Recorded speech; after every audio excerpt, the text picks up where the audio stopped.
Happy Monday, folks. It's Cam here with another episode of our Monday Market Update. Obviously, this past weekend was Canada Day, so shout out to Canada and hope that everyone enjoyed their long weekend. Also, big shout out to our boy Dougie for cutting the gas tax for the rest of the year. Big relief, 11 cents off every liter of gas for the rest of the year. That's how we're going to tackle inflation. Cheers. So last week, obviously, as a shorter week, numbers were a little bit lower than they have been over the past few weeks, but that's not atypical for any given year. Usually the week before, after a long weekend, is kind of quiet on the real estate side. So let me hit you with those weekly numbers. Last week, 205 new listings, 116 pending or sold listings, and 47 conditionally sold listings. So low new listings compared to what we've been seeing in the low 300s for the past several weeks. But that's actually a much better ratio if you are currently trying to sell a house, okay? That gap is tighter.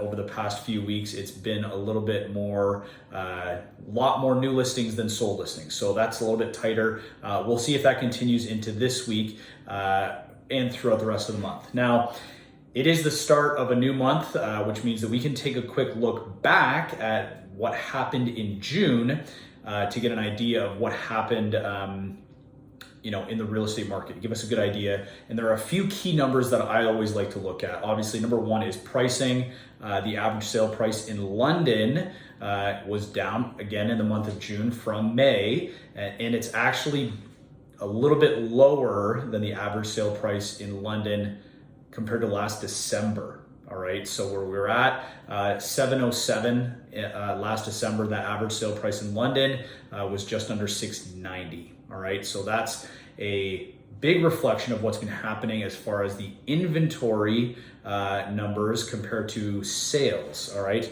so for the past few months, if you've been paying attention, we've had a record number of new listings hitting the market, and that continued last month. 1,231 new listings in the month of June in London, and that is a record high, okay? Big numbers. Now, I know a lot of people are saying, well, a bunch of properties are being relisted multiple times, and that is true. However, I do not think that it's as big of a portion of those number of listings as a lot of people might think that they are, okay? These are bona fide active listings. Sales last month, sharp contrast to our listing numbers, a record low number of sales, 427 of them in the month of June for London. Now, there might be a few more that trickle in throughout this week as they're reported late to the board, but that is a massive difference in the number of new listings to sales, okay? And it's actually the lowest that I've ever seen since I got into real estate in 2017. Now, this is good to note. The sale price to list price ratio is sitting right at 100%. That's average, okay? Meaning that on average, a listing should sell for what it's listed for. And that's actually the lowest that it's been in the past 2 years. For the past, 24 months, everything has been selling above list price on average, okay? So things are making a little bit more sense when you look at transactions, list price to what they're actually selling for. The last thing I want to talk about is just, and it emphasizes again, the massive number of houses that are currently available on the market. The active listings at the end of June were sitting at just over 1,300.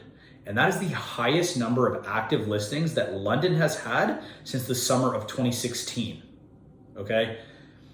Like I said, yes, we're seeing a lot of new listings hitting the market, but we have a ton available. The most we've seen in the past 6 years, okay? This is telling a pretty clear story about what the real estate market in London is like right now. You're gonna have a little bit of easier time buying something right now than you have for the past several months and years. You're gonna have a bigger challenge selling something now compared to what we've seen, like I said, since 2016 or so, okay? That is what's happening on the street right now. Showing numbers are down, sale prices are down, and we might see a bounce back in August or into August, into the fall. Depends what the inflation numbers and rates continue to do, all right? shout out, there will be a big announcement in a few weeks as far as rates go. So keep an eye out for that as well, because again, that's gonna have a big effect on where our real estate market goes for the next several months, okay? So happy Monday, everybody. Get out there, enjoy the sun, and we'll see you next week. Cheers.